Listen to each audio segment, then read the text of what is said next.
자, 이제 오전에는 계속해서 다시 태어나서 살아가는 신자의 삶이 어떤 것인가 생각하려고 합니다. 요한복음을 중심으로 생각하겠는데 요한복음 14장 16절부터 나머지 31절까지를 더 읽겠습니다. 본래 본문 단락 구분을 하면 15절부터 새로 구분하면 좋은데 그냥 편의상 15절 먼저 읽고 그 다음에 16절부터 31절까지를 읽습니다. 신약성경 요한복음 14장 16절부터 31절입니다. 내가 아버지께 구하겠으니 그가 또 다른 보혜사를 너희에게 주사 영원토록 너희와 함께 있게 하시리니 저는 진리의 영이라. 세상은 능히 저를 받지 못하나니 이는 저를 보지도 못하고 알지도 못함이라. 그러나 너희는 저를 아나니 저는 너희와 함께 거하심이요 또 너희 속에 계시겠음이라. 내가 너희를 고아와 같이 버려두지 아니하고 너희에게 오리라. 조금 있으면 세상은 다시 나를 보지 못할 터이로되 너희는 나를 보리니 이는 내가 살았고 너희도 살겠음이라. 그날에는 내가 아버지 안에 너희가 내 안에 내가 너희 안에 있는 것을 너희가 알리라. 나의 계명을 가지고 지키는 자라야 나를 사랑하는 자니 나를 사랑하는 자는 내 아버지께 사랑을 받을 것이요 나도 그를 사랑하여 그에게 나를 나타내리라. 가룟인 아닌 유다가 가로되 주여 어찌하여 자기를 우리에게는 나타내시고 세상에게는 아니하려 하시나이까. 예수께서 대답하여 가라사대 사람이 나를 사랑하면 내 말을 지키리니 내 아버지께서 저를 사랑하실 것이요 우리가 저에게 와서 거처를 저와 함께 하리라. 나를 사랑하지 아니하는 자는 내 말을 지키지 아니하나니 너희의 듣는 말은 내 말이 아니요 나를 보내신 아버지의 말씀이니라. 내가 아직 너희와 함께 있어서 이 말을 너희에게 하였거니와 보혜사 곧 아버지께서 내 이름으로 보내실 성령 그가 너희에게 모든 것을 가르치시고 내가 너희에게 말한 모든 것을 생각나게 하시리라. 평안을 너희에게 끼치노니 곧 나의 평안을 너희에게 주노라. 내가 너희에게 주는 것은 세상이 주는 것 같지 아니하니라. 너희는 마음에 근심도 말고 두려워하지도 말라. 내가 갔다가 너희에게로 온다 하는 말을 너희가 들었나니 나를 사랑하였다면 나의 아버지께로 감을 기뻐하였으리라. 아버지는 나보다 크심이니라. 이제 일을 이루기 전에 너희에게 말한 것은 일이 이룰 때에 너희로 믿게 하려 함이라. 이후에는 내가 너희와 말을 많이 하지 아니하리니 이 세상 임금이 오겠음이라. 그러나 저는 내게 관계할 것이 없으니 오직 내가 아버지를 사랑하는 것과 아버지의 명하신 대로 행하는 것을 세상으로 알게 하려 함이로라. 일어나라 여기를 떠나자 하시니라. 사랑하는 교우 여러분, 우리가 7월, 8월에 이제 신앙의 기초도리 가운데에서 이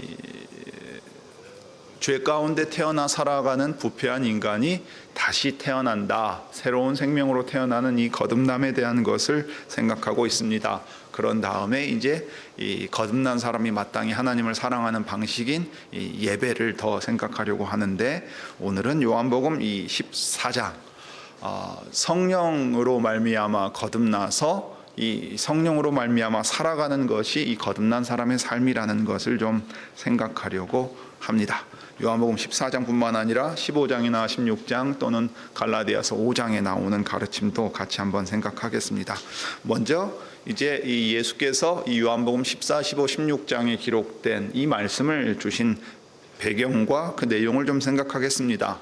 사실 요한복음은 다른 마태, 마가, 누가복음, 소위 공관복음이라는 공관복음서라고 부르는 복음서들과 살짝 다른 부분들이 많이 있는데, 그 중에서도 이 유월절 만찬에 대한 내용을 기록하는 방식이 꽤 다릅니다. 다른 복음서들이 기록하지 않은 내용을 요한복음이 나중에 살펴서 특별히 기록해 두었는데, 그 내용 가운데 이 14장, 15장, 16장, 그 다음에 17장에 이르는 이 내용은 다른 복음서에 나오지 않습니다. 특별히 그러니까 예수께서 잡히시기 전, 그리고 하늘에 올라가시기 전에 제자들에게 꼭 해야 하셨던 말씀이라는 의미에서 이제 학자들은 이 고별 설교다 또는 고별 강화 담론 뭐 이렇게 부르기도 합니다. 그러니까 그런 배경을 생각하면서 이제 그리스도께서 하늘에 가시기 전에 이 주신 말씀이라 하는 내용을 좀 생각하겠습니다. 그 다음에 이 예수께서 하늘에 오르시는 것이 왜 중요하냐, 그리고 이 말씀을 이때 이렇게 중요한 말씀을 하셨느냐 하는 걸 생각하면, 바로 그리스도께서 하늘에 오르신 다음에 그리스도와 같은 보혜사인 성령님을 보내서 또 이 그리스도께서 하나님의 백성 가운데서 일하실 것을 말씀해 주셨기 때문입니다. 이제 이 사실을 우리가 좀 보겠습니다. 먼저 이 그리스도께서 하늘에 올라가시는 일과 관련해서 생각하지요. 이 내용은 사도행전을 생각하자면 사도행전 1장 1절부터 11절, 그러니까 부활 후 40일 동안 제자들에게 나타나셔서 하나님 나라의 일을 가르치시고, 그 다음에 아버지께서 약속하신 성령을 받을 때까지 예루살렘에서 기다려라. 너희가 성령이 너희에게 임하시면 너희가 권능을 받고 예루살렘과 온 유대와 사마리아와 땅끝까지 이르러서 내 증인이 될 것이다. 그리고 이스라엘의 하나님의 나라를 회복하는 것은 아버지께 맡겨져 있으니까 아버지께서 원하실 때에 하는 것이고, 너희는 내가 말하는 것을 기억해라. 그리고 너희 본 그대로 내가 다시 너희에게 올 것이다 하고 말씀하시고서는 이제 제자들이 보는 가운데 하늘로 올라가시는 게 이제 사도행전 1장 1절부터 11절에 기록되어 있습니다. 즉 예수께서 잡히시고 나서 부활하실 것과 부활하신 이후에 하늘에 오르실 것까지를 말씀하시는 내용을 지금 생각하는 겁니다. 자, 오타가 났네요. 우리 예수님이 중대장도 아닌데 초소를 예비하러 가신 게 아니고 내가 너희를 위하여 처소, 거할 곳을 예비하러 가신다 하는 말씀이 이제 14장 1절부터 6절에 잘 기록되어 있습니다.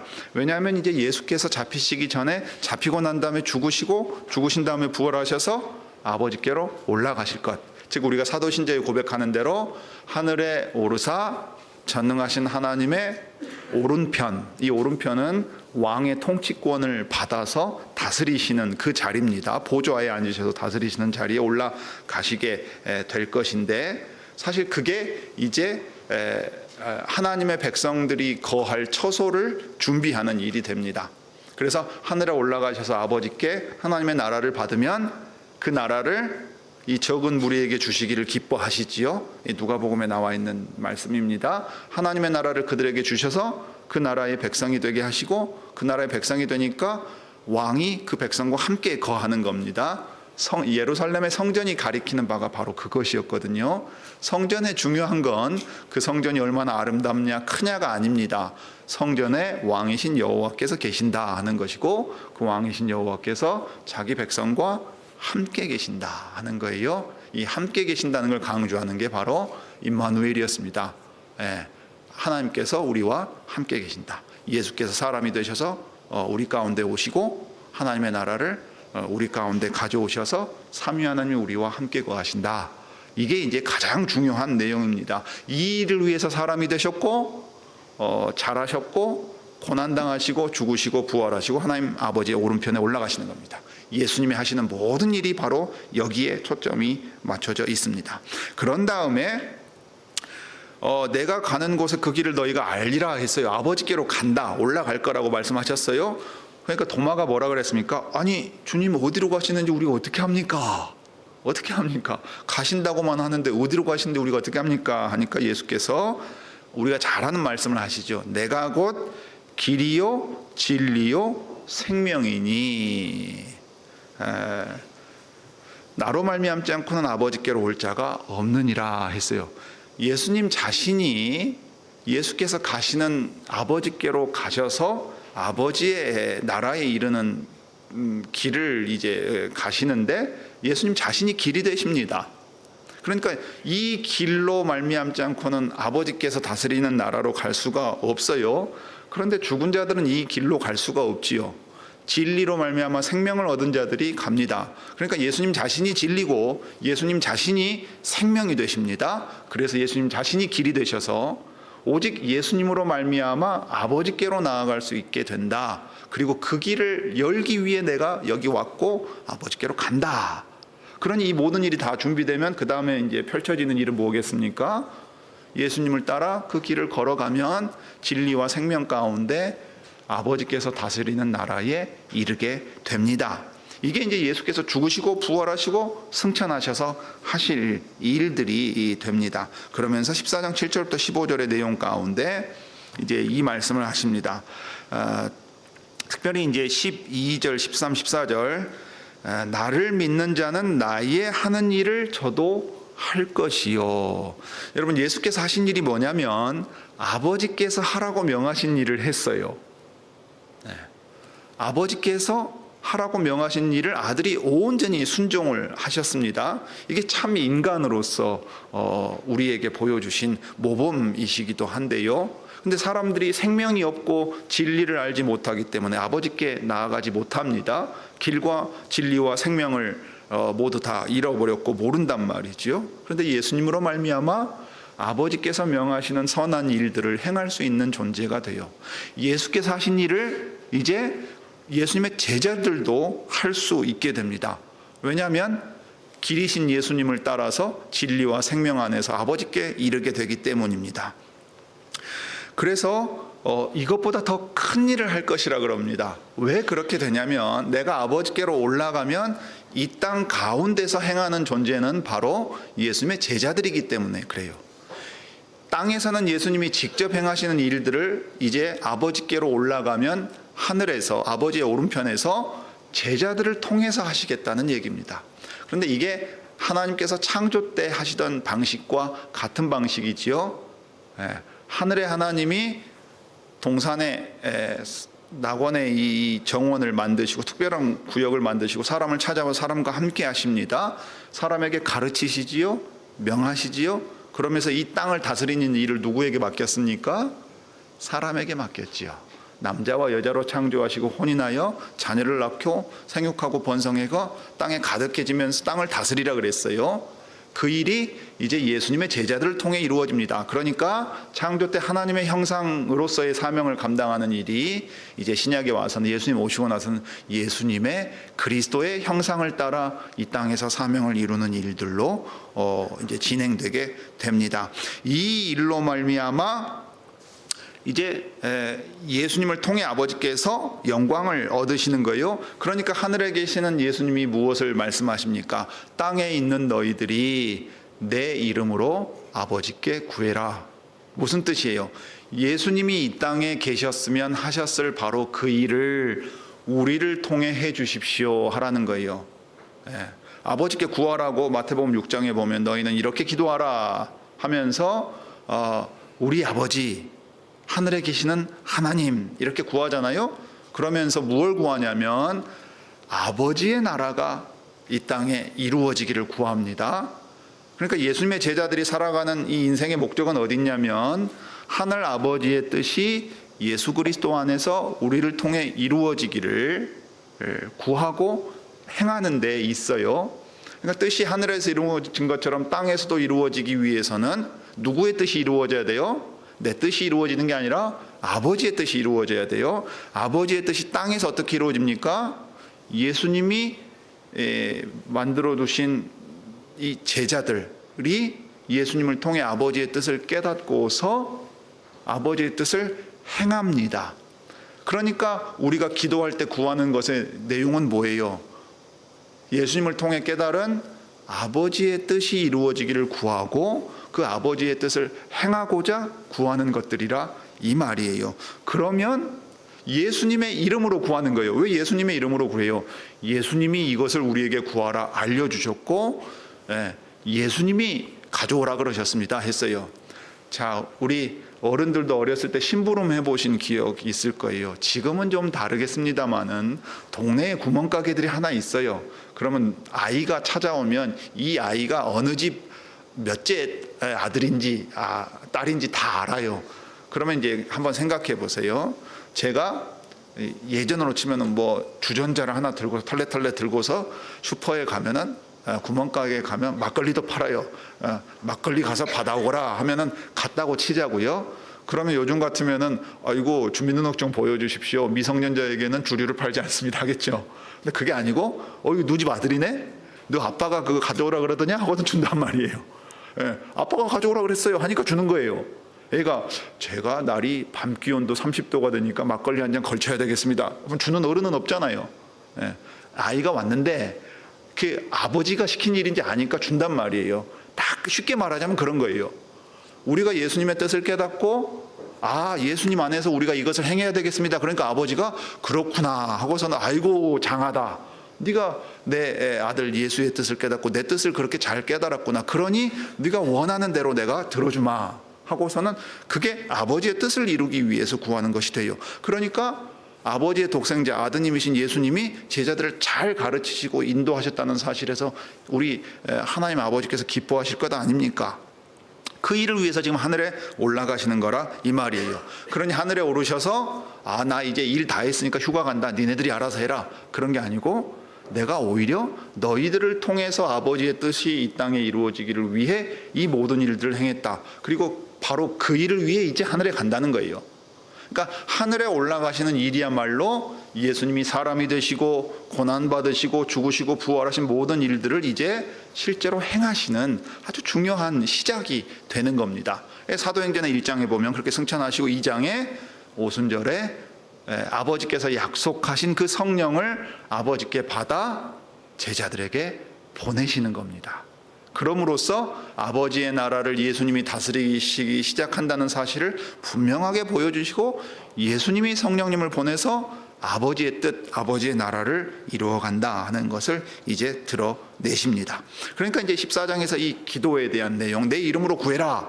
내가 한 일보다 더 큰 일을 너희를 통해서 이제 이루어간다 하는 것을 보면서 이제 그 다음에 15절에 너희가 나를 사랑하면 나의 계명을 지킬 것이다 했어요. 이제 이 일을 이루실 때 더 구체적으로 가르침을 주십니다.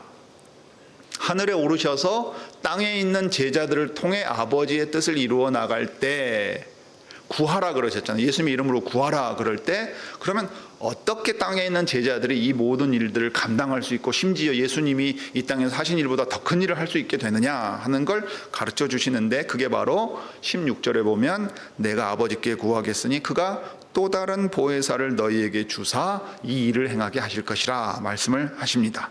그러므로 이제 이 두 번째 아주 중요한 내용인 그리스도의 이름으로 오실 성령님이 어떤 분이고 그분이 우리 안에서 그리고 우리 가운데 어떻게 일하시는가를 생각해 보겠습니다. 15절에 보면 너희가 나를 사랑하면 나의 계명을 지키리라 했어요. 하나님을 사랑하고 하나님 안에 교통하고 있다는 사실을 어떻게 알 수 있냐면 진리를 알고 그 계명을 지키는 데서 알 수 있습니다. 15절은 사실 16절과 붙어 있어요. 너희가 나를 사랑하면 나의 계명을 지킬 것이라 했어요. 그러니까 지키라고 말씀하시는 것이기도 하고 지키게 된다 하는 말씀이기도 한데 그러면 그 계명을 우리가 어떻게 지킬 수 있느냐, 하나님을 어떻게 해서 사랑할 수 있냐 하는 거예요. 우리 하이델베르크 요리문답 보면은 사람은 죄인으로 태어나서 본성적으로 하나님과 이웃을 미워하는 성향이 있잖아요. 하나님 사랑하지 않고 로마서 1장의 표현대로 두면 하나님을 마음에 두기 싫어해요. 그 상실한 마음에 내버려 두셨다 그랬죠. 그게 실성한 거예요. 하나님이 창조하실 때 제대로 된 상태에 있지 않고 하나님에 대한 인식이 완전히 뒤틀려서 하나님을 부당한 존재로 인정하고 거부한단 말입니다. 그런데 하나님 사랑하고 더 나아가 하나님의 계명을 지켜요. 어떻게 가능하냐? 요한복음 3장으로 치면 내가 내게 거듭나야 하리라 하는 말을 기이 여기지 말라는 말과 같은 거예요. 거듭나서 새 생명으로 살아가는 사람들이 하나님을 사랑하기 때문에 계명을 지켜요. 그러니까 이 거듭나게 하시는 하나님의 생명의 능력을 사람들에게 이제 보내주시고 거듭날 뿐만 아니라 거듭난 생명으로서 진리 안에서 자라가게 하시기 위해서 16절에 또 다른 보혜사를 보내신다고 얘기를 합니다. 이 아버지께 구해서 보내주시는 거예요. 이 사도행전 2장에 보면 오순절에 예수께서 하늘에 오르신 예수께서 성령을 이제 각 사람 위에 머무르도록 보내주신 겁니다. 사람들이 볼 수 있고 성령께서 각 사람에게 내려오셨다는 사실을 각 사람이 그 태어난 곳에 외국어를 사용해서 하나님의 큰 일을 찬송하는 일을 들으면서 사람들이 놀랐어요. 야, 이게 어찌된 일이냐. 우리로 치면은 파리 올림픽에서 프랑스어, 영어, 독일어, 일본어, 한국어, 중국어 하듯이 각 지역의 말로 하나님을 찬송하는 걸 들었단 말이에요. 그럼으로써 예수님께서 약속하신 대로 예루살렘에서 기다리고 있으면 이 오순절 날에 아버지께서 약속하신 그 성령님을 하나님의 백성들에게 내려주셨구나 하는 것을 깨닫게 하셨습니다. 그럼 그 성령님이 도대체 누구시길래 그러느냐 할 때 이 또 다른 보혜사라는 표현에 주목할 필요가 있습니다. 이 말은 같은 동질의 성격을 지닌 다른 어떤 존재라는 말이에요. 그러면 이 말씀을 하시는 분과 성령님이 사실은 같은 역할을 하신다는 얘기예요. 어떤 의미에서 같은 역할을 하십니까? 예수님도 보혜사 하셨다 하는 말이에요. 예수님이 보혜사로서 이 땅에 제자들과 함께하면서 그 역할을 했는데 이제 아버지께로 올라가니까 너희들이 두려워하거나 염려할 수 있다. 걱정하지 마라. 나와 같은 보혜사 또 다른 보혜사를 너희에게 보내주시는데 그분이 성령님이다. 그러면 아버지께서 그 뜻을 알리시고 깨달아서 행할 수 있게 해주신 분이 예수님이셨잖아요. 아버지의 뜻을 가르치시고 증거하시고 행할 수 있게 하신 분이 예수님이셨는데 예수님이 아버지께로 가더라도 제자들이 예수님이 하신 일뿐만 아니라 더 큰 일을 할 수 있는 이유가 뭐예요? 또 다른 보혜사인 성령님이 오셔서 너희와 함께 하시고 너희 안에 계실 것이기 때문에 이 일을 할 수 있다 하고 지금 들려주십니다. 자, 또 다른 보혜사를 너희에게 주사 영원토록 너희와 함께 있게 하시리니.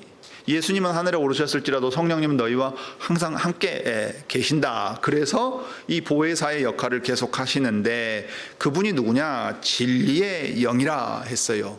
예수께서 길이요 진리요 생명이 되시는데 진리의 영이니까 그리스도의 영으로서 이 진리가 무엇인지를 가르쳐 주시는 겁니다. 생명을, 예수님 안에 있는 부활의 생명을 이 성령님으로 말미암아 주실 뿐만 아니라 진리를 가르쳐 주시는 선생이 되시죠. 그러니 길이신 예수님을 따라가면서 길을 잃을 수 있겠습니까? 없겠습니까? 없지요. 요즘 내비게이션 얼마나 잘 나오면 자동차 내비게이션 조금만 벗어나도 땡동 그러면서 뭐라고 말하면 목적지에서 이탈했다 그러면서 다시 경로 조정하잖아요. 목적지에 가지 않을 방법이 없어요. 그 길을 계속 따라가게 만드시는 분이 누구냐면 이 또 다른 보혜사이신 성령님이다. 예수님이 우리를 아버지께로 이끌고 가셨는데 예수님이 성령님을 보내심으로써 이 길에서 벗어나지 않고 아버지께로 계속 나아갈 수 있게 하십니다. 그래서 하나님을 사랑하고 계명을 지킬 수 있도록 진리로 가르치십니다. 그런데 세상은 알지 못하는 영이지요.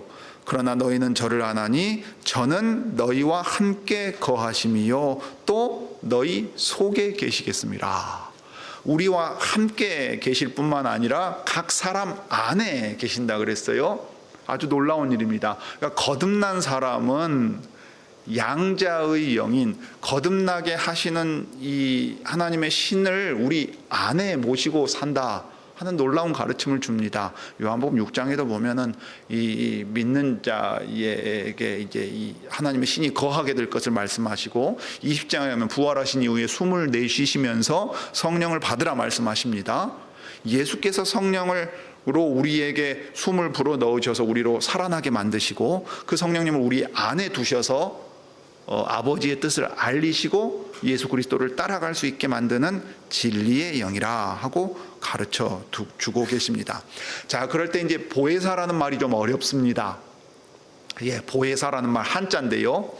영어로 봐도 어렵습니다. 왜 어렵냐면 킹제임스 버전 같은 컴포터라고 합니다. 위로자라고 하는데 위로자라는 말은 너무 의미가 좁습니다. 많은 영어 성경이나 또는 학자들은 그냥 영어로 표현하자면 헬퍼 정도가 되면 좋다. 돕는 분이다. 왜냐하면 의미가 너무 넓어서 그래요. 그러니까 하나님께서 은혜 주시는 은혜를 내려주시고 지키고 보호하시고 가르치시고 인도하시는 분이에요. 그러니까 뭐 정말 수호자 같은 분입니다. 인도자이면서 수호자 같은 분이에요. 그러니까 단어 하나로는 그 뜻을 다 설명할 수 없으니까 그냥 아주 특별한 명사를 써요. 이 파라클레토스라는 그리스 말을 페라클리트라는 아예 그냥 단어로 써서 영어 성경 보면 번역을 해놓습니다. 학자들도 의미를 다 못 담아요. 담을 수 있는 말이 없어요. 그러니까 보혜사라는 단어 자체에 집중하지 말고 이 말을 가지고 이제 쓰려는 의미가 무엇인가를 생각하는 게 좋습니다. 아버지의 뜻을 알려주시는 분이에요. 그런데 특별히 아버지의 뜻을 예수님을 통해 알리셨고 이제 예수님이 보내시니까 아버지의 뜻을 예수님 안에서 알려주십니다. 그 다음에 하나님의 모든 신령한 복들, 좋은 것들을 이제 이 성령님이 알게 하십니다. 고린도 교회에 보낸 편지들을 보면 특별히 그 얘기가 나옵니다. 모든 좋은 것들이 예수님 안에서 성령님을 통해 우리에게 주어지고 그것을 지키고 보호하시고 가르치시고 이끌어 가시는 분입니다. 그러니까 이렇게 생각하면 성령님 때문에 우리가 믿음을 가지게 되고 이 믿음이 자라게 되고 목적지까지 안전하게 도착할 수 있다 하는 것을 보게 됩니다. 그리고 성령님이 우리 안에 계시다는 사실로 말미암아 우리가 무엇을 알게 되냐면 오늘 14장에 말한 것처럼 아버지와 내가 너희와 함께 처소를 함께 하겠다 했어요. 성령께서 믿는 이 안에 계시단 말은 삼위 하나님께서 이 믿는 이와 함께 하신다는 것을 보여주고 확인시켜 주시고 증거해 주시는 내용입니다. 자, 그래서 이 예수께서 성령님을 통해 믿는 이들, 제자들, 교회, 하나님의 백성을 이 땅에서 이끌어 가십니다. 그러면 이 성령님이 우리 안에서 또 우리와 함께 우리 가운데서 행하시는 일이 어떻게 되느냐 하면 이제 26절 이하에 나옵니다. 보혜사 곧 아버지께서 내 이름으로 보내실 성령 그가 너희에게 모든 것을 가르치시고 내가 너희에게 말한 모든 것을 생각나게 하시리라 했어요. 자, 마태복음 28장을 한번 떠올려 보십시오. 11사도가 예수님의 그 말씀하신 산에서 예수님을 만나요. 부활하신 예수님을 만나서 예수님이 이제 마지막으로 주신 명령이 있습니다. 마태복음 28장은 우리가 흔히 대위임령이라고 부르는 거예요. 근데 우선은 11사도에게 주신 말씀인데 너희는 가라 그러고 모든 민족으로 제자를 삼으라 그랬습니다. 그러면 제자를 삼을 때 제자로 삼는다 할 때 어떤 내용이 들어가냐면 먼저 아버지와 아들과 성령의 이름 안으로 세례를 베풀라 그랬습니다. 아버지와 아들과 성령이 누구신가를 알고 믿게 하셨어요. 그러면 물로 세례를 받을 때 거듭난 생명을 표하게 하고 그래서 그 이름 안으로 연합해서 딱 붙어 있게 만듭니다. 그래서 하나님의 자녀가 되고 그리스도와 연합하고 삼위 하나님과 딱 붙어 있어서 하나님의 언약 백성이 되게 하셨어요. 이제 세례가 그러니까 신자가 되는 입문인 겁니다. 그러면 세례를 받고 신자가 된 사람들 어떻게 살아야 되느냐? 내가 너희에게 분부한 모든 것을 가르쳐 지키게 하라.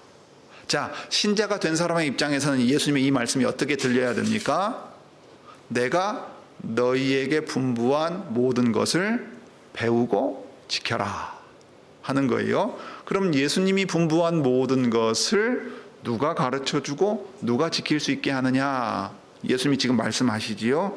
보혜사 곧 내 아버지께서 내 이름으로 보내실 성령 그분이 너희 안에 계시고 교회를 다스려 가시면서 내가 너희에게 분부한 모든 것을 가르치시고 생각나게 하실 것이라 했어요. 이게 진리의 영이 의미하는 바입니다. 진리이신 예수님이 분부하신 것, 가르쳐 주시는 것을 성령께서 깨닫게 하시고 생각나게 하십니다. 그러니 우리 마음 안에 우리의 영혼 가운데에 하나님의 말씀을 들었을 때 그 내용이 무엇인가 하고 딱 깨달을 수 있게 만드시는 거예요. 말씀을 듣지도 않는데 뜻을 깨닫는 방법은 없지요. 그런 점에서 하나님의 인도하심 또는 신자의 이 장성을 말씀을 듣는 일과 분리시키면 안 됩니다. 우리 베드로전서 1장 2장 2절까지 지난주에 보면서 그것 아주 강조했지 않습니까? 개신교회의 경건이 오늘날 특히 기도나 이런 문제를, 하나님의 뜻을 분별하는 문제를 기도해서 마음 가운데 어떤 생각이 탁 떠오르는 거라고 생각하는데, 성경은 도리어 그렇게 말하지 않습니다. 진리의 영이신 성령께서는 예수님께서 가르치신 것을 생각나게 하시는데, 예수님께서 가르치신 것을 사도시대는 들어서 외우고 있었어요. 왜냐하면 그게 더 권위 있었거든요. 사도들은 부활의 증인입니다. 예수님이 지상생애에서 세례 받으신 날부터 하늘에 오르시기까지 부활의 증인으로 함께했던 사람들이에요. 그들은 직접 보고 듣고 만진 사람입니다. 글로 기록된 것보다 증인이 훨씬 더 권위 있었어요. 그렇지만 이 증인들이 뭐 천년만년 살 수 있는 거 아니잖아요. 그러면 교회들을 순회하고 복음 전도하고 양육하고 목자의 일도 하고 선교사의 일도 하면, 그러면서 성경도 기록했어요. 그런 다음에 그들이 이 세상을 떠나게 되면 어떻게 됩니까? 목격자, 권위 있는 목격자들은 사라진다고요. 그러면 예수님이 분부한 모든 것을 어떻게 그 내용을 알 수가 있지요? 그냥 각 사람의 성령 안에 계신 성령님이 맨날 그냥 뭐 말씀하시듯이 막 뭐 소리가 들리듯이 알려주세요? 그게 아니잖아요. 하나님의 뜻을 각 사람으로 하여금 그들이 떠나기 전에 기록하여 누구나 명백하게 알 수 있도록 글로 남겨둡니다. 이게 이제 성경의 의미예요. 그러니 성경이 하나님의 뜻을 알려주고 구원하게 만드는 아주 생명의 씨앗이 되는 것이고, 성령님이 이것을 쓰시면 죄를 깨닫게 하시고 의로움이 무엇인지를 알게 하시고 책망하고 바로잡고 의로 교육해서 모든 성도로 준비시켜 줍니다. 진리의 영이신 성령께서 사도시대 이후에 기록된 하나님의 말씀을 읽고 듣고 깨달아 행하게 하심으로써 그 역할을 하신다, 이것이죠. 그래서 이 사실에 대해서는 16장에도 계속 이제 이야기, 15장도 나오고 16장에도 나옵니다. 16장에 보면 진리의 성령이 오시면 그가 너희를 모든 진리 가운데로 인도하시리니 그가 자의로 말하지 않고 오직 듣는 것을 말하시며 장래 일을 너희에게 알리시리라. 그가 내 영광을 나타내리니 내 것을 가지고 너희에게 알리겠습니다. 무릇 아버지께 있는 것은 다 내 것이라. 그러므로 내가 말하기를 그가 내 것을 가지고 너희에게 알리리라 하였노라. 자, 우리가 하나님 아버지의 뜻을 알 수 있지요. 어떻게 해요? 기도 열심히 하면 갑자기 무슨 환상을 보거나 뭐 등이 뜨거워지거나 갑자기 어떤 생각이 나서요? 아니요. 아버지의 뜻을 아들을 통해 알리셨어요. 그래서 예수님 당대 제자들은 그렇게 알았어요. 예수님이 하늘에 오르시고 이제 이 부활의 증인들인 사도들 그 뒷세대가 되면 어떻게 되냐면, 예수님의 뜻을, 아버지의 뜻을 예수님을 통해 알리실 때 이 예수님을 통해 알리시는 그 뜻이 성령님을 통해 이제 이 땅에 있는 제자들에게 알려지는 겁니다. 그러니까 요한계시록을 보면 이제 사도가 아마 가장 늦게 기록한 책 중에 하나일 거예요. 요한이 오래 살았어요. 우리 주님의 어머니 모시고 오래 살았는데, 그때 이제 소아시아의 7교회에 주는 편지, 그리고 요한계시록 자체가 그 편지예요. 그게 보면 교회의 말씀 사역자를 붙들고 계시고요, 그 교회 사이를 다니시는 분이 그리스도입니다. 그리스도께서 주님의 날에 교회들에게 말씀하세요. 그런데 그 말씀을 누구를 통해 들려주시느냐? 그리스도께서 분명히 말씀하셨거든요, 각 교회에. 그랬는데 그 말씀을 들으라 할 때는 귀 있는 자는 성령이 교회들에게 하시는 말씀을 들을지어다 했단 말이에요. 예수께서 어떻게 말씀하신다고요? 예수께서 성령님을 통해 교회의 말씀의 사역자들을 통해 이렇게 말씀하신다 하는 거예요. 예. 그런 방식으로 이제 말씀하시니까 그리스도께서 주시는 말씀을 듣고 아버지의 뜻을 성령 안에서 깨달아 행할 수 있게 됩니다. 특별히 주의 날에 예배 때 하나님의 백성 모두가 한데 모여 그 말씀을 듣는 것은 아주 의미가 있습니다. 이게 가장 이 신앙고백서의 표현대로 지만 통상적인 방편이에요. 그리고 기록된 하나님의 말씀인 성경을 개인의 경건을 통해서 주일에 들은 말씀을 기억하고 개인적인 경건의 유익을 위해서 이 성경을 부지런히 읽고 하나님의 뜻을 살펴야 하는 겁니다.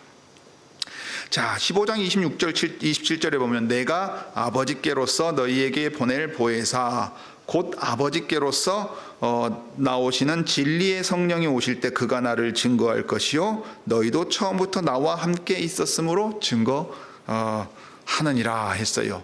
자, 이제 우리를 향한 증거로서는 성령께서 말씀을 쓰셔서 하십니다. 세상을 향해서 증거하게 하실 때에는 말씀을 성령께서 쓰시면서 동시에 증인이 여럿 있어야 그 증거가 참되다고 사람들이 인정할 것 아니에요. 그러면 그 증인으로 누구를 쓰시느냐면 바로 이 제자들, 성령께서 진리 가운데로 인도하셔서 깨닫게 한 사람들이 세상을 향해서는 증인 노릇 하는 겁니다. 사도행전에 보면 오직 성령이 너희에게 임하시면 너희가 권능을 받고 땅 끝까지 이르러 내 증인이 되리라 하셨죠. 내 증인이 되리라 말씀하셨습니다. 이게 이제 복음서에서 말씀하신 것이 사도행전에서 이루어지는 내용입니다. 자, 그러면 이제 성령님께서 이렇게 일을 하실 때 조금 더 구체적인 내용을 바울이 교회들에게 편지를 보낼 때 우리에게 들려주었습니다. 특별히 빌립보서 2장 13절에 보면 두렵고 떨림으로 너희 구원을 이루라 이 말을 하는데요. 사람이 자기의 구원을 스스로의 힘으로 이루라 그 얘기가 아니라 하나님의 은혜 안에서 이 구원을 받았으면 이 구원이 온전히 이루어지도록 이제 따라가야 하는 책임을 말합니다. 그러면서 너희 안에서 행하시는 이는 하나님이시니, 우리 안에 지금 누구를 보내주시고 누구를 두셨죠? 성령님을 우리 안에, 영혼 안에 두시고 우리를 새롭게 하시고 계속 깨끗하게 씻어 주시지요. 말씀으로 가르치시고 인도하시지요. 그러니까 우리 안에서 행하시는 분이 삼위 하나님이시라 그랬습니다. 특별히 성령께서 우리 안에서 일하시는데 자기의 기쁘신 뜻을 위하여, 이게 목적이지요. 하나님께서 기뻐하시는 뜻이 무엇인가를 알려주시고 그 다음에 알면 어떻게 됩니까? 그냥 그것이 사실이다 그렇게 그칩니까? 그렇지 않지요. 그것이 참되다고 생각하게 되면 사람의 마음은 어떻게 움직이게 되냐면 이 영혼의 기능은 거기에 동의하게 됩니다. 아, 그래, 이것이 참되지, 이것이 진리지, 내가 이렇게 살아야 되겠구나 하고 소원이 일어나요. 하고 싶은 욕구가 일어난다 이 말입니다. 그런데 이제 사람에게 가장 큰 문제는 뭐냐면 그렇게 건전한 욕망이 생겨도 그 욕망대로 할 수 있는 능력이 없는 문제가 생기잖아요. 이게 이제 의지의 문제입니다. 의지는 힘인데 실제로 그렇게 해야 되는 거잖아요. 그래서 이 힘도 우리에게 필요해요. 그러니까 이 힘도 누가 주시느냐 하면 성령께서 주신다 이 말이에요. 성령께서 참된 것이 무엇인지를 알게 하시고 아, 이것을 행해야 되겠다 하고 마음이 움직이게 됩니다. 그러면 그것을 실제로 행할 수 있어야 되니까 힘도 주시는 거예요. 이게 우리 안에서 소원을 두고 행하신다는 말의 뜻입니다. 이 행한다는 말은 이 힘을 불어넣는다는 말이에요. 악한 자는 세상을 품고서요 불순종하게 만들어요. 세상을 딱 품고서는 이 부추기는 거예요. 부추기는 거. 야야야, 네 마음대로 해. 누가 뭐라든 네 마음대로 해. 신이 어딨냐? 보여달라 그래라. 보여주면 믿는다 그러고 네 마음대로 해. 하나뿐인 인생이고 죽은 뒤 일 뭔 생각할 필요 뭐 있냐? 몸뚱이 썩기 전에 즐기고 놀고 네 하고 싶은 대로 다 해라. 이렇게 부추기는 거예요. 성령님은 우리 안에서 진리를 깨닫게 하시고 진리를 하고자 하는 마음을 불러일으키시고 행할 수 있게 하셔요. 그러니까 신자가 안에 성령님이 계시면 진리를 사모하고 말씀을 듣고 깨달아서 행할 수 있게 되고 잘할 수 있게 되는 겁니다. 그래서 갈라디아서 5장 16절부터 18절에 바울이 이제 하는 말이 있는데 너희는 성령을 좇아 행하라 했어요. 성령님이 너희를 진리 가운데로 인도하시고 끌고 간다 이 말이에요. 그러니까 성령의 인도하심을 따라 이끄시는 것을 따라가는 게 신자의 삶, 거듭난 사람의 삶입니다. 그러면 이끌어간다 그럴 때 우리 이제 아이들 키우는 때를 떠올려 보시면 좋아요.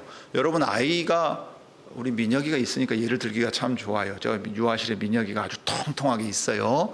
민혁이가 이제 젖 먹는 애인데 이유식을 이제 먹기 시작했단 말이에요. 그런데 걔한테 아빠가 귀에다 대고 야, 주일에는 우리가 삼위 하나님을 예배해야 되니까 너는 9시가 되면 늦어도 일어나고 10시가 되면 씻어야 되고 10시 반 전에는 예배당에 갈 거니까 옷 다 챙겨 입어라 라고 말한다고 생각해 보세요. 이유식 먹는 애기예요. 그러면은 부모가 아이를 존중해서 해야 될 일을 잘 가르쳐 줬다고 하겠어요? 아니면 애기 엄마가 당신은 지금 뭐 이제 젖된 애기한테 뭔 소리를 하는 거냐고 뭐라고 하겠어요? 젖먹이 애기한테는 어떻게 해야 돼요? 다 챙겨줘야죠. 다 챙겨주고 어디를 가더라도 어떻게 해야 돼요? 네, 젖먹이 애기 때가 짐이 제일 많거든요. 뭐 기저귀 가방부터 시작해서 가방 하나 들고 애기 들쳐 업든지 앉든지 해야 되거든요. 부모가 막 짐도 많아요. 카시트도 다 챙겨놔야 돼요. 근데 애가 어디를 간다 그러면 애 보고 몇 시까지 여기로 오거라 하고 하는 게 아니라 그냥 안고 가는 거죠. 어렸을 때는 그럽니다. 애가 좀 더 자라가면 어떻게 돼요? 해야 될 일과 하지 말아야 될 일을 가르치면서 제일 먼저 안 돼, 지지지지 맨날 그거만 한다요. 엄마 입에 안 돼만 한다고요. 이제 어떻게 해야 될지 가르치는 건 제법 커야 돼요. 너댓 살 되면 벌써 이제 엄마랑 말다툼하고 있긴 합니다만은 자기 이 신발 신겠다, 이 옷 입겠다고 이제 고집 피우고 이제 집에 나가는데도 몇십 분 걸립니다만 어쨌든 자기가 이제 무엇을 해야 되는지 깨닫고 실제로 잘 하는 나이가 되려면 사람 인생에서 상당히 많은 시간이 걸리는 것 아실 겁니다. 그러니까 우리가 신앙상 자라갈 때도 그래요. 처음에는 하나님께서 그냥 안고 데리고 갑니다. 그냥 손 잡고 데리고 가요. 그렇지만 자라가면 어떻게 되죠? 선과 악을 분별하게 되면 내가 지금 이 시점에는 이 시간에는 뭘 해야 되겠다 알고 점점 더 자라가요. 그럼 나중에 가면 부모의 뜻을 깨닫고서 말하지 않아도 이미 명백하게 선한 것이 무엇인지 알면 그거 알아서 자기가 한다고요. 아이고 그러면 장성해가지고 이만큼 철들고 컸구나. 부모가 대견하고 기뻐하잖아요. 우리의 신앙의 성장도 그러합니다. 처음에는 우리가 뭘 알아듣습니까? 성경 하나도 읽어도 뭔 말인지도 잘 모를 때가 많은데, 그러니까 중요한 내용들만 딱딱 와닿아요. 그렇지만 하나님의 말씀이 참 달디당 꿀처럼 맛있다 하면 읽고 싶은 마음이 생기고 조금씩 깨달아가고 신앙이 자라가고 어떻게 행해야 될지를 배워가게 됩니다. 그러니 신앙이라는 건 아주 긴 과정이 되겠죠. 그러니 이 신앙이 어리다는 것이 무시할 만한 것이 아닌 겁니다. 그냥 자연스러운 과정이니까요. 믿기 시작 얼마 안 됐다 그러면은 어린 신자일 수밖에 없습니다. 아는 게 많지 않고 어떻게 해야 될지 잘 모르는 거예요. 그러면 오래 믿은 이들이, 더 잘한 이들이 도와주고 격려해주고 같이 가는 겁니다. 그러면서 자라가야 되겠지요. 그러니까 이 모든 일들 가운데 성령님이 말씀을 쓰셔서 이 일들을 행하십니다. 성령을 따라서 행하거라. 성령님이 너희 안에서 말씀으로 깨닫게 하시고 인도해 주신다.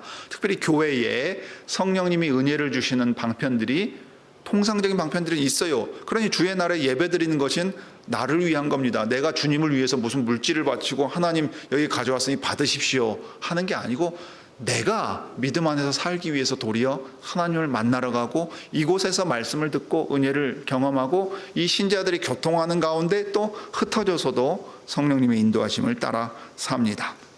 특별히 우리의 욕망은 충돌합니다. 사실 무언가를 원하는 이 욕구 자체는 나쁜 게 아닙니다. 그런데 이 욕구가 바른 목적과 동기와 방향을 향해서 가야 됩니다. 그런데 육체의 소욕, 이 육신이 원하는 것이 우리 안에 남아 있어서 하나님이 싫어하시는 일들로 기울어질 때가 참 많습니다. 특별히 우리가 나가서 사는 세상은 하나님 인정하지 않고 사니까 우리 스스로도 남들 다 이렇게 사는데 이 정도가 뭐가 문제냐 하고 생각하기 쉬운데, 성령이 우리 안에서 불러일으키시는 이 욕망과 선한 욕망과 욕구들을 억압하고 억누른 채 다른 방향으로 간다 그러면 육신이 원하는 것과 성령께서 원하는 것이 우리 안에서 싸우게 됩니다. 그러니 성령께서 우리 안에 불러일으키는 선한 욕망을 따라서 하나님이 기뻐하시는 일들을 행하면 그게 성령의 인도하시는 가운데 있는 거예요. 그러면 율법의 저주 아래서 벗어나서 자유로이 하나님을 섬기고 하나님을 사랑하고 이웃을 사랑하며 살 수 있는 신자로 살게 됩니다. 그럴 때 맺히게 되는 열매가 있어요. 열매 자체는 단순히 하나입니다. 근데 이 열매가 다양한 모습으로 나타나요. 그게 뭐냐면 사랑과 희락과 기쁨과 사람들 간에 분쟁하지 않고 화평하고, 그 다음에 오래 참고 자비롭고 양선과 충성과 온유함과 절제 같은 것으로 나타납니다. 뭐 이게 단계별로 나타나는 게 아니라 다양하게 이런 방식으로 나타나요. 그래서 성령이 우리 안에서 맺게 하시는 열매다. 요한복음 15장에 보면 포도나무와 가지의 비유가 나오거든요. 14장 사이에 들어있어요. 그러니까 성령님으로 말미암아 예수님께 붙어 있어 가지고서 이 모든 일들을 맺을 수 있다고 우리에게 가르쳐 주십니다. 그러므로 하나님의 말씀과 성령의 인도하심 아래서 거듭난 신자가 마땅히 살아가야 되겠습니다. 주님의 이러한 인도하심 아래 여러분들도 매일매일 살아가실 수 있기를 바랍니다. 기도하겠습니다.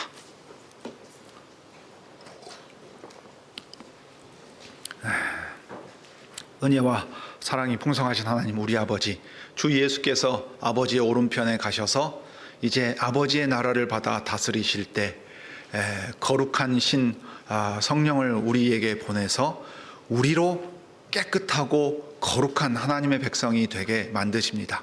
그때의 진리의 말씀, 또 그리스도께서 분부하신 모든 것을 저희들에게 생각나게 하시고 가르치시면서 인도해 가시는데, 이제 사도들을 통해 그리고 성경을 기록하게 하신 이들을 통해서 저희가 이 기록되어 있는 말씀의 형태로 하나님의 말씀을 받았습니다. 이 말씀을 읽고 깨닫고 그 가운데서 기뻐하며 행할 수 있도록 주님의 은혜를 내려 주옵소서. 참으로 하나님의 말씀이 깊고 풍성하고 또 그 양도 많고 명백하게 드러나는 것도 많지만 또 깊은 내용들도 많아서 진리의 영이신 성령께서 저희들에게 주님의 뜻을 온전히 가르쳐 주시고 아둔한 저희들로 깨닫게 하셔야 그 말씀이 저희를 지키고 이 말씀이 또 우리에게 검이 되어서 육체의 소욕을 따라 행하려는 그 마음들을 과 싸우며 우리 성령님을 온전히 쫓아갈 수 있겠습니다. 그러므로 이 말씀을 먹고 자라고 또 이 신령한 싸움을 싸울 수 있을 만큼 장성해 갈 수 있게 주님의 은혜 내려 주옵소서. 주 예수님의 이름으로 기도드립니다.